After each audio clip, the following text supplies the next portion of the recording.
J'étais frérot, ça dit quoi? Petite nouvelle vidéo là, vous parlez en deux spi des indispensables à avoir en moto. Du coup on va commencer cash. Le premier truc à acheter en vrai, le truc que t'achètes même avant d'avoir la moto selon moi, c'est tout ce qui va être pour l'entretien, graissage de chaîne. Donc je vais vous mettre une photo de ce que j'utilise moi pour l'entretien, pour le graissage, dégraissage, nettoyer la chaîne, tout ça. Mais ça pour moi c'est le principal, t'achètes ça limite avant d'acheter la moto pour te dire. C'est conseillé de graisser la chaîne à tous les 800 km. Et ça c'est un truc qui a vraiment pas négligé, c'est comme le temps de chauffe, ça se respecte. Qu'est-ce qu'il fait? Ce qui va bien aussi avec, ça serait d'acheter une béquille d'atelier. Tu sais, ce truc là ça va être super pratique pour graisser ta chaîne justement. Pendant longtemps j'ai fait ça. Pendant longtemps j'ai fait 100 et tout. Et je te jure, le fait de l'avoir ça change la vie. Parce que quand tu fais 100, t'es là, t'es obligé d'avancer la moto. Tu peux pas bien le faire en faisant tourner la roue et tout. Donc je conseillerais toujours de faire avec. Ensuite, ce que je vais te conseiller aussi, ça va être le support quad-lock pour le téléphone. C'est trop important. Que ce soit pour mettre le GPS, que ce soit pour éviter que le téléphone traîne dans la poche, que ce soit désagréable, tout ça. Honnêtement, je n'utilise jamais le GPS pour m'indiquer la route, parce que j'utilise toujours des routes que je connais et tout ça. Mais ne serait-ce que pour utiliser Waze, comme moi je fais, tu sais, en moto, ça arrive que tu sois au-dessus des limitations de vitesse, tout ça. Des fois, même sans que ce soit volontaire, tu te rends pas compte à combien tu roules des fois.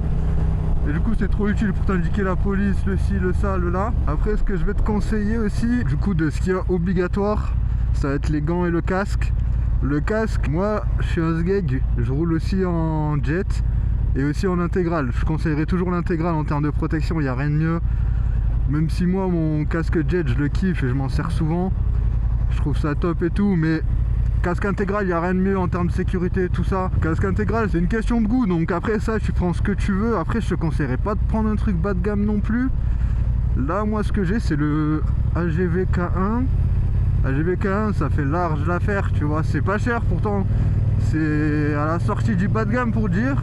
Je compte le changer tôt ou tard, de toute façon. Après, si toi, tu dois avoir qu'un seul casque et que tu hésites entre le jet et l'intégral, il existe les modulables. Ça c'est à toi de voir, c'est comme tout, ça reste une question de goût, tu vois. Il y a les gants qui sont obligatoires aussi. Alors pour les gants, c'est ce que je vais te conseiller. Bon, tu prends ce que tu veux, la marque et tout. Pour moi je trouve ça pareil, que t'en prennes à des gants à 30 € ou à 100 €, ça revient exactement au même. Tant que c'est homologué CE, c'est tout bon. Ce que je vais te conseiller, c'est de ne pas faire la même erreur que moi.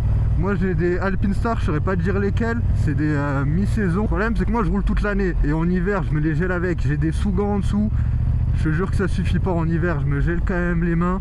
Donc ce que je te conseille et ce que je compte faire moi personnellement, c'est aussi acheter des gants d'hiver mais chauffants. Moi, comme je t'ai dit, je roule toute l'année et je fais vraiment pas mal de routes. Pour le travail, j'ai 30-35 km à faire.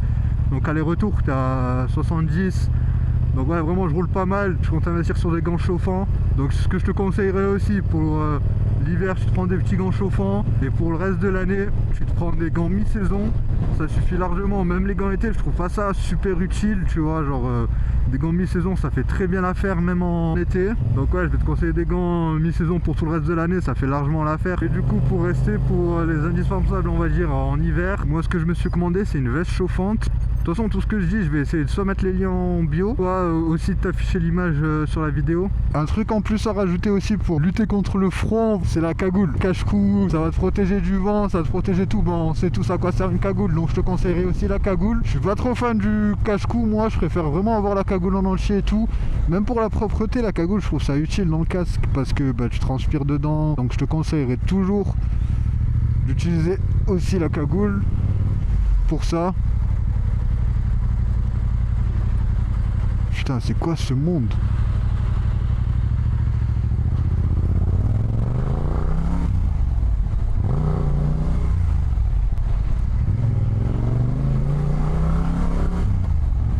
Putain, j'ai eu chaud, je croyais qu'ils allaient m'arrêter. Concernant le casque aussi, moi ce que je vais te conseiller aussi, c'est l'intercom. Ça va être utile pour tout, pour mettre ta musique quand tu roules tranquille, pour répondre à tes appels aussi. Parce qu'au début, quand j'en avais pas du tout sur mon autre casque aussi, quand je roulais et que je recevais un appel important, j'étais obligé de m'arrêter à chaque fois. T'enlèves les gants, tu réponds, tu perds du temps, si ça, donc honnêtement c'est trop pratique. Je sais qu'il y en a qui s'en servent aussi pour le GPS, pour avoir la voix du GPS, tout ça dans l'oreille. Moi c'est pas mon cas. Vraiment je déteste la voix du GPS, moi c'est coupé à chaque fois, c'est vraiment juste pour la musique et les appels personnellement que je m'en sers. Putain, il y a un monde de zinzin. Ensuite, toujours en lien avec le casque, ça va être quelque chose d'indispensable, genre vraiment, là je te parle pas de petits trucs, petits gadgets ou quoi, ça va être le pin lock pour la buée, ça va te sauver, parce que vraiment, la buée on se rend pas compte, mais même en été, t'arrives à en avoir. Donc je te conseillerais toujours d'avoir un pin lock. Même si tu as un casque secondaire que tu ne te sers pas souvent, mets quand même le pin lock dessus. Il y a beaucoup de vendeurs qui vont te mettre le lock avec base. Moi je sais que sur mon Arai, je l'avais de base, il n'était pas monté, mais c'est facile à monter, tout le monde peut y arriver. Mais sur le AGV là que j'ai actuellement, il n'était pas fourni avec et tout. Bon après avec le prix et tout, bon tu comprends un peu mieux. Comme je t'ai dit, j'ai payé je crois une connerie de 200 €, c'est normal. Dans le délire sécurité de la moto, ce que je vais te conseiller moi, cadenas. Moi ce que je fais pour sécuriser contre le vol on va dire, c'est que j'ai un gros cadenas que je laisse dans mon garage, comme ça quand il y a la moto dans le garage, je mets avec le cadenas. Parce que moi je sais que mon assurance prendra pas en compte si je me fais voler la moto et qu'il n'y a pas le cadenas dessus, ou je sais que ça, en gros ça complique les choses de pas avoir le cadenas en termes d'assurance, tout ça. Donc je te conseille du coup un gros cadenas quand tu la mets au garage, et puis voilà. Ce que j'ai aussi à côté moi, c'est un petit antivol avec alarme qui va beaucoup me servir pour quand je la gare en dehors, tout ça. Je te dis ça mais en vrai je le mets pas tout le temps parce que bon généralement je me gare à des endroits safe tout. Donc ça va. Et du coup ouais, un petit antivol avec alarme pour te le trimballer partout, parce que se trimballer le gros cadenas, je pense que ça va pas être quelque chose de très pratique, surtout qu'il fait son poids mon cadenas. Donc ouais, un petit antivol, ça régale toujours, ça coûte pas si cher que ça. Comme je t'ai dit au début, je te mets un maximum de liens et de photos pour que tu t'y retrouves. Et puis voilà.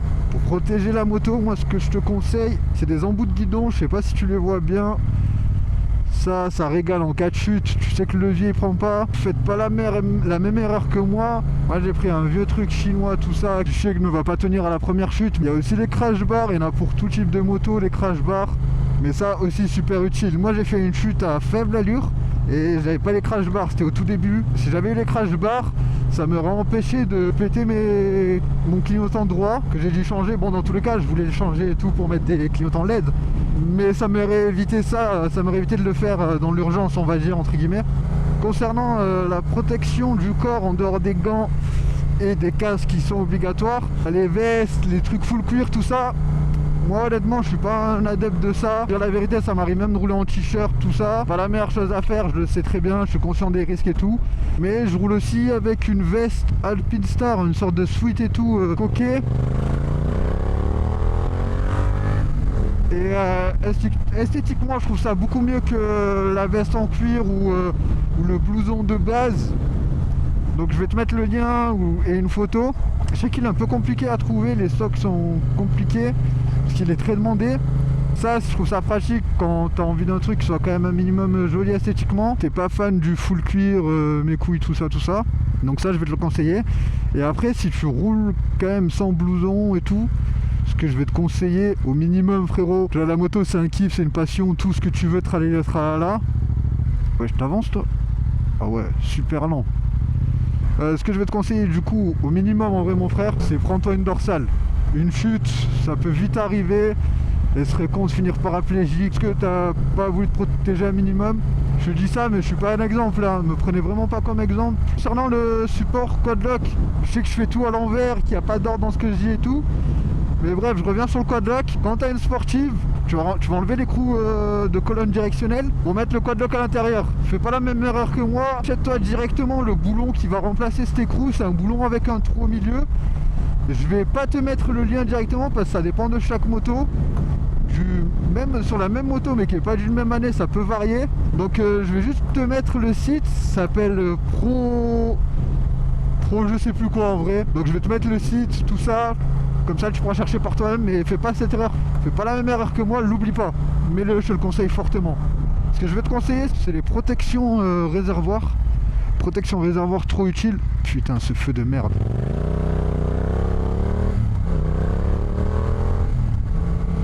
protection réservoir trop utile, ça va t'éviter tellement de micro-rayures. Parce qu'une petite micro-rayure, certes, ça se voit pas, mais à la longue, à force d'en faire, bah tu vas le voir. Moi, je sais que là, j'en ai une. Parce que j'aurais dû le mettre un peu plus haut, ma protection de réservoir, mon pad de protection de réservoir. Mais c'est ça, en fait, à la longue, ça va finir par se voir, les micro-rayures. Donc je te conseille de le mettre, c'est des choses qui ne coûtent pas spécialement cher. Et mieux vaut payer ce genre de choses qu'avoir une moto dans un mauvais état sur la longue et galérer à la revendre, ou même pour toi-même d'être dégoûté en fait d'avoir une... Oh, il y a un Bumblebee.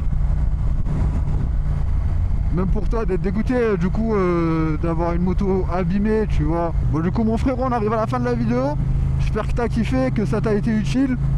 N'hésite pas à t'abonner, ça donne de la force, tu connais, le like, tu commentes, c'est un truc à dire. Et puis voilà, merci à toi frérot, à une prochaine. Entre Calveste et le buisson déferle un flot de pression.